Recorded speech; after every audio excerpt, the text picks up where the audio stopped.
ನಾವು ಓದಿದ್ದು ವಿಭಾಗದಲ್ಲಿ ಇವತ್ತು ನಾವು ಪರಿಚಯ ಮಾಡ್ಕೋತಾ ಇರೋ ಪುಸ್ತಕ ಕಾಫಿ ಕಿಂಗ್. ಈ ಪುಸ್ತಕದ ಮೂಲ ಇಂಗ್ಲಿಷ್ ಭಾಷೆಯಲ್ಲಿದೆ. ಲೇಖಕರು ಸಿದ್ಧಾರ್ಥ ಅವರ ಅನ್ಬಯಾಸ್ಡ್ ಬಯೋಗ್ರಫಿ ಬರೆದಿದ್ದಾರೆ ಅಂತಲೇ ಹೇಳ್ಬೋದು. ಅನ್ಲೈಕ್ ರವಿ ಬೆಳಗೆರೆ ಅವರ ಸಿದ್ಧಾರ್ಥ ಆಮುಖ ಪುಸ್ತಕದ ರೀತಿ. ಈ ಪುಸ್ತಕ ಓದಿದ ಮೇಲೆ ಸಿದ್ಧಾರ್ಥ ಮತ್ತೆ ನಮಗೆ ಸ್ಫೂರ್ತಿ ಆಗ್ತಾರೆ. ಪುಸ್ತಕ ಒಂದು 80 ಪುಟ ಮುಗಿದ ಮೇಲೆ ಬೇರೆನೇ ಟರ್ನ್ ತಗೊಳುತ್ತೆ. ಸಿದ್ಧಾರ್ಥ ಅವರು ಕಾಫಿ ಡೇನ ಹೇಗೆ ಸ್ಥಾಪಿಸಿದ್ರು, ಅದರ ಬಿಸ್ನೆಸ್ ಎಕ್ಸ್ಪ್ಯಾನ್ಷನಿಗೆ ಏನೇನು ಪ್ಲ್ಯಾನ್ ಮಾಡಿದ್ರು, ಏನೇನು ಕೆಲಸ ಮಾಡಿದ್ರು ಅನ್ನೋದ್ರ ಬಗ್ಗೆ ಡೀಟೇಲ್ ಆಗಿ ವಿವರ ಕೊಡುತ್ತಾ ಹೋಗುತ್ತೆ. ಇದು ಬಯೋಗ್ರಫಿ ಅನ್ನೋದಕ್ಕಿಂತ ಮೋರ್ ಆರ್ ಲೆಸ್ ಬಿಸ್ನೆಸ್ ಪುಸ್ತಕದ ಥರ ಇದೆ.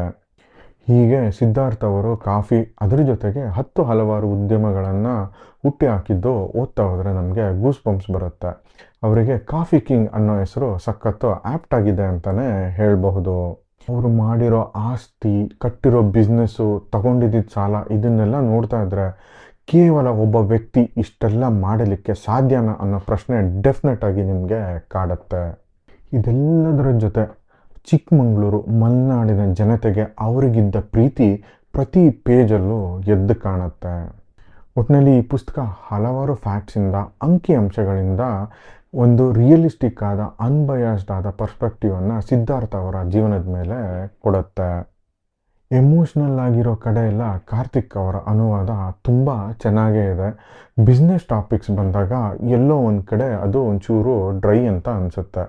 ಹಾಗಂತ ಪುಸ್ತಕ ಚೆನ್ನಾಗಿಲ್ಲ ಅಂತ ಅಲ್ಲ, ಪುಸ್ತಕ ತುಂಬ ಚೆನ್ನಾಗಿದೆ, ಆಸಮ್ ಆಗಿದೆ, ಎಲ್ಲರೂ ಓದಲೇಬೇಕಾದಂಥ ಪುಸ್ತಕ.